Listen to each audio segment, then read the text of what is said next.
आप क्या बने? कटुआ बन गए, मुल्ला बन गए। अब ओवैसी इंसाफ दिलाएंगे मुसलमानों को। मुसलमान एक ओवैसी नहीं, आज लाखों की तादाद में ओवैसी खड़े हैं। जब ट्रिपल तलाक पर बिल आया हिंदुस्तान की पार्लियामेंट में, मुसलमान 23 MP थे, मेरे कायद के अलावा कोई नहीं बोला। तो बेवाओं की तरह रोना बंद कर दीजिए। अपने हक और हुकूक के लिए जमहूरी मुल्क में जमहूरी तरीके से लड़ना और आगे बढ़ना सीखिए।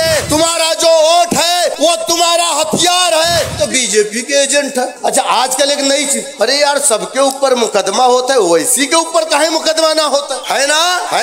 लेकिन अब हम गुलाम नहीं बनेंगे। हम अपनी जिंदगी जीना चाहते हैं कि जिस ओर जमानी चलती है उस ओर जमाना चलता। तो ये रोना गिड़गिड़ाना बंद करो। इसने ये किया, उसने वो किया। जितेंद्र महेंद्र के झगड़े में अब्दुल को दीवानी होने की जरूरत नहीं है।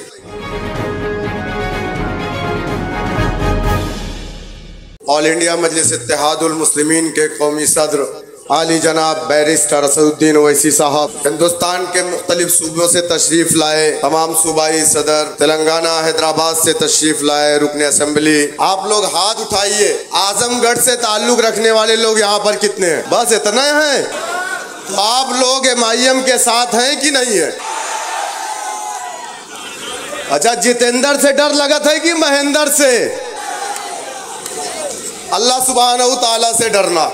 तमाम तरह की बातें हुई, लोगों ने अपनी परेशानियां सुनाई, हम पावर, ये वो, लिंचिंग। मैं तो ये पूछ रहा हूं कि इन परेशानियों का हल क्या? इन सब चीजों से निकलने के लिए हमारे पास रास्ते क्या? सुनो मेरे दोस्तों, मेरे बुजुर्गों, उत्तर प्रदेश के गयूर नौजवानों, उत्तर प्रदेश में बड़े बड़े बाहुबली थे, ताकत थी, पैसा था, पावर था, लेकिन 1 मिनट में 1 घंटा बजाने वाले ने बुलडोजर से गिरा दिया। वो ताकत उसे कहां से मिली? 35 साल भीख मांगने वाला, स्टेशन पर चाय बेचने वाला, रात को 8 बजे खड़ा होता है, रात को 8 बजे खड़ा होता है और कहता है कि आज से 1500 का नोट बंद। ये ताकत उसे किसने दिया? किसने दिया? ये ताकत उसे सियासत ने दिया। सुनो मेरे दोस्तों, मेरे बुजुर्गों, मेरा ताल्लुक उत्तर प्रदेश से है। उत्तर प्रदेश में 11% वो दलित है जिसका ताल्लुक मान्यवर काशीराम और कुमारी बहन मायावती जी से है, जिसका ताल्लुक बाबा साहेब भीमराव अम्बेडकर से है। वो समाज उत्तर प्रदेश में 11% है। कितना?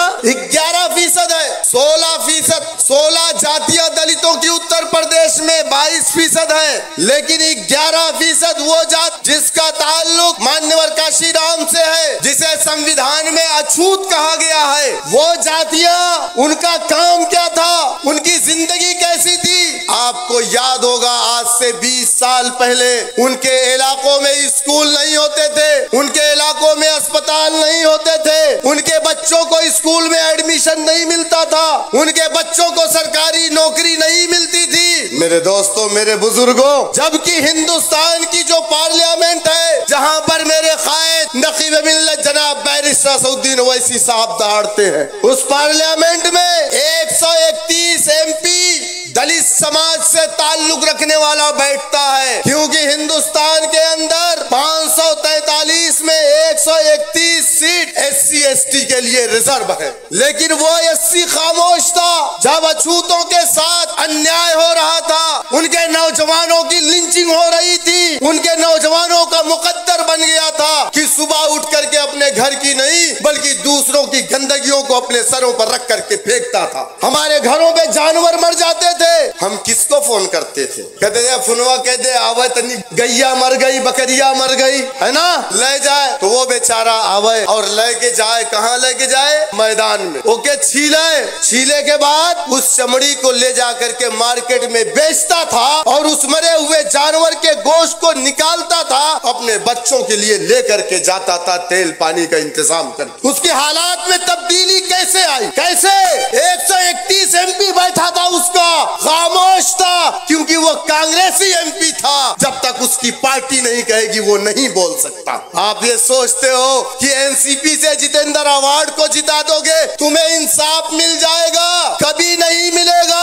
जब ट्रिपल तलाक पर बिल आया, हिंदुस्तान की पार्लियामेंट में मुसलमान 23 MP थे, मेरे कायद के अलावा कोई नहीं बोला। किशनगंज से भी एक मेंबर ऑफ पार्लियामेंट थे, मौलाना असराउल हक कासमी साहब, जो देवबंद के दारुल उलूम शूरा के मेंबर थे। उन्होंने अपना एक वीडियो जारी किया और कहा मेरी पार्टी ने मुझे बोलने का मौका नहीं दिया। मेरे दोस्तों, मेरे बुजुर्गों, वक्त कम है, मैं अपनी बात को खत्म करूंगा यही कह करके कि अगर आप चाहते हैं कि आपके हालात में तब्दीली आए तो बेवाओं की तरह रोना बंद कर दीजिए। अपने हक और हुकूक के लिए जमहूरी मुल्क में जमहूरी तरीके से लड़ना और आगे बढ़ना सीखिए। तुम्हारा जो वोट है वो तुम्हारा हथियार है, इसी वोट से जितेंद्र अवार्ड को तुम तख्त पर लिटा सकते हो। मेरे दोस्तों, मेरे बुजुर्गों, लेकिन यहाँ क्या हो रहा है? ये तो बीजेपी के एजेंट है। अच्छा, आजकल एक नई चीज, अरे यार सबके ऊपर मुकदमा होता है, वैसी के ऊपर काहे मुकदमा ना होता है ना? है ना?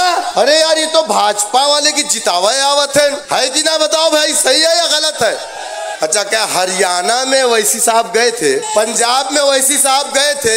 आप बताइए मध्य प्रदेश में वैसी साहब गए थे? नहीं ना। मेरे दोस्तों, मेरे बुजुर्गों, यही इल्जाम मान्यवर काशीराम पर लगा था। किसने लगाया था? कांग्रेस का वो MP जिसका ताल्लुक दलित समाज से था, यानी कि उसका भी ताल्लुक मान्यवर काशीराम के समाज से था। जब काशीराम दलित बस्तियों में घूमते थे तो वो कांग्रेसी MP उनके समाज का कहता था ये काशी आया है, लगता है जनसंघ से पैसा पाया है और कांग्रेस को हराने आया। लेकिन नौजवान खड़ा हुआ, नौजवानों ने कहा पिताजी तुम तो पूरी जिंदगी कांग्रेस की गुलामी करते रहे, तुम गुलाम बनकर के अपनी जिंदगी को गुजारे, लेकिन अब हम गुलाम नहीं बनेंगे, हम अपनी जिंदगी जीना चाहते हैं। काशीराम मेरा नेता है, नीला परचम मेरा परचम है, बहुजन समाज पार्टी मेरी पार्टी है। तो बूढ़ा बाप नौजवान बेटे के सामने खामोश हो गया और नौजवान खड़ा हुआ। कहते हैं ना कि जिस ओर जमानी चलती है उस ओर जमाना चलता। मेरे दोस्तों, मेरे बुजुर्गों, काशीराम ने कहा कि अगर तुम हक और इंसाफ चाहते हो तो ये रोना गिड़गिड़ाना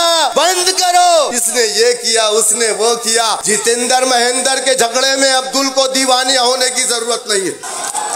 अब्दुल अपना काम खुद करेगा, अपनी लड़ाई खुद लड़ेगा, आगे बढ़ेगा। जब काशीराम ने कहा सत्ता की चाबी को अपने हाथ में लो, इसी से तुम अपने लिए इंसाफ के सारे दरवाजे को खोल सकते हो। लोगों ने मजाक उड़ाया और कहा काशीराम आया है 11% अछूतों को लेकर के सत्ता में भागीदारी की बात कर रहा। मजाक उड़ाया। गोबर से दाना चुन करके खाने वाला समाज सत्ता को हाथ, जैसे आज हमारा मजाक उड़ाया जा रहा है। बोले अच्छा अब वैसी इंसाफ दिलाएंगे मुसलमानों को। मुसलमान एक ओवैसी नहीं, आज लाखों की तादाद में ओवैसी खड़े हैं और हम इंशाअल्लाह अपनी लड़ाई लड़ेंगे। काशीराम के साथ वही 11% अछूत समाज इकट्ठा हुआ। दुनिया ने देखा महज 9 सालों में एक बार, 2 बार, 3 बार नहीं बल्कि 4 मर्तबा अपने कौम की बेटी को उत्तर प्रदेश का 4 बार मुख्यमंत्री बनाया।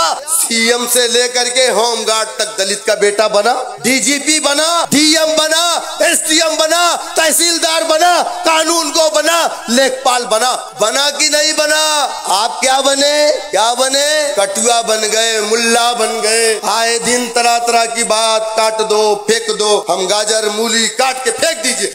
मेरे दोस्तों, मैं आप तमाम का शुक्रिया अदा करता हूँ, मुझे काफी वक्त मिला। मैं यहाँ की टीम का भी शुक्रिया अदा करता हूँ। अस्सलाम वालेकुम रहमतुल्लाहि व बरकातहू।